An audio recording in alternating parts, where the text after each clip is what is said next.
Hey friend, can I speak to your heart for a moment? Let me ask you something personal. Have you ever had days where you're not even sure who you are anymore? Where the road ahead feels foggy, like you're walking but not really moving forward? Maybe you've laid awake at night, eyes open in the dark, whispering to yourself, "Why do I feel so lost? Why is my mind filled with doubt? What if I'm never enough?" If that's you, I want you to know something very important. You are not alone. I've been there. Most of us have. And do you know what? So have some of the greatest people in the Bible. Here's the good news. You don't have to figure it all out on your own. James 1:5 says, "If any of you lacks wisdom, let him ask of God, who gives to all generously and without reproach, and it will be given to him." Isn't that beautiful? God's wisdom isn't just for the holy or the perfect. It's for the confused, the weary, the ones who feel like they should have it all together, but don't. He doesn't criticize. He doesn't reject. He simply says, "Ask me." Let's take a look at Joseph, betrayed by his brothers, thrown into a pit, locked away in prison.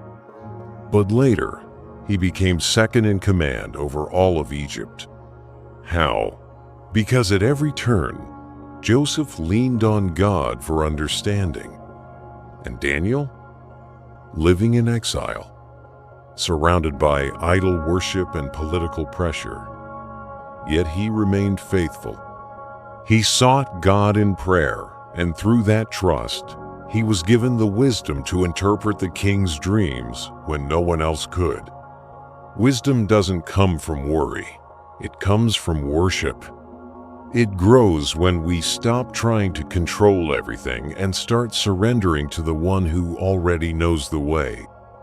I want you to picture a grapevine strong, full of life, bearing fruit. That's how Jesus describes himself in John 15.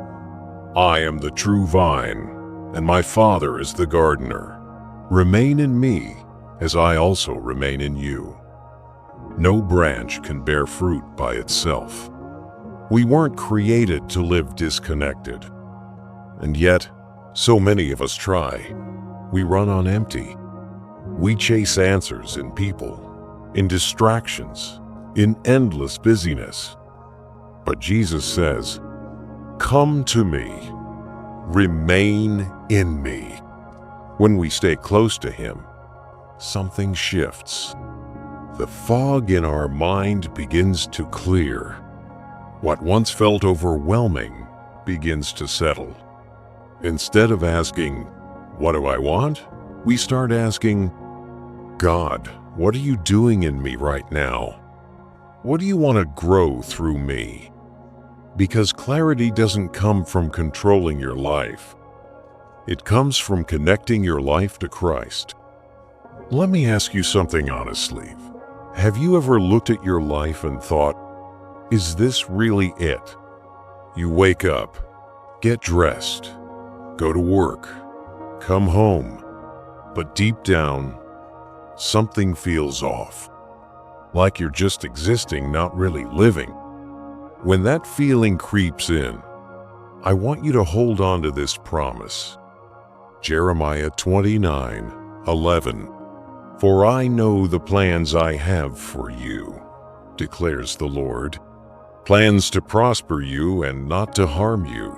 Plans to give you hope and a future." That's not just a verse to frame and hang on a wall. It's God's voice speaking directly to your heart. So when doubt starts whispering, when fear tries to convince you that your life doesn't matter, speak that verse out loud. Say it with your name in it. "For I know the plans I have for me, Lord. Plans to give me hope, to prosper me, to lead me into the future you designed." Doubt loses power when truth is declared. And remember this: God has never spoken defeat over your life. So why are you letting failure define you? If the voice you're listening to brings fear, shame, or despair, it's not from your Father. His voice brings peace, hope, vision, joy. Let's be real. Life doesn't always go as planned. People walk away.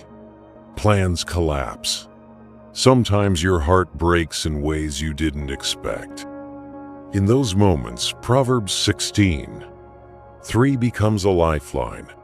Commit to the Lord whatever you do, and He will establish your plans.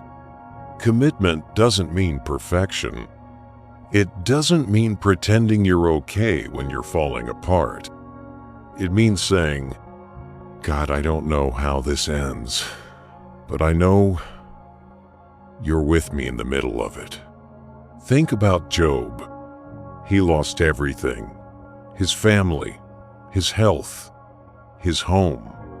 Even his own wife told him to curse God and give up.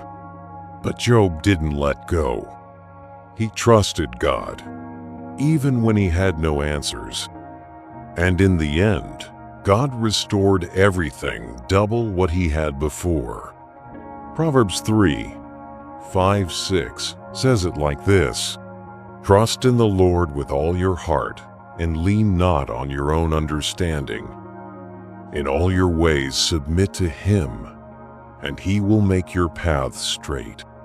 Sometimes God doesn't explain the pain, He just walks through it with us. But on the other side, there's restoration. You may be wondering, okay, but how do I live this out when life still feels heavy? Here are 3 small but powerful steps you can start today. Read the Word daily, even if it's just 1 chapter. Start in Psalms, or read a gospel. Let the Word fill your soul like daily bread. Speak truth aloud. Declare God's promises with your name in them. Don't just read it. Say it. Speak it until your soul believes it. Practice daily declarations. Even when you don't feel strong, speak strength.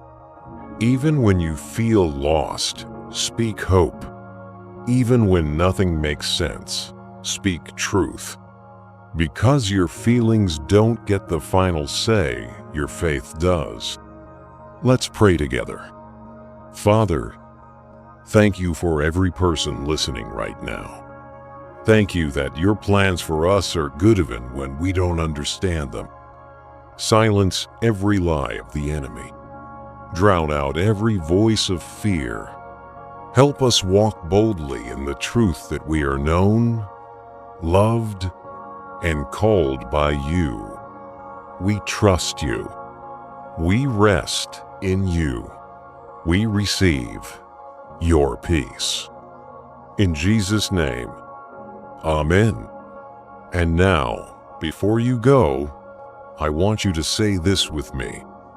My life is in God's hands. Say it again. My life is in God's hands.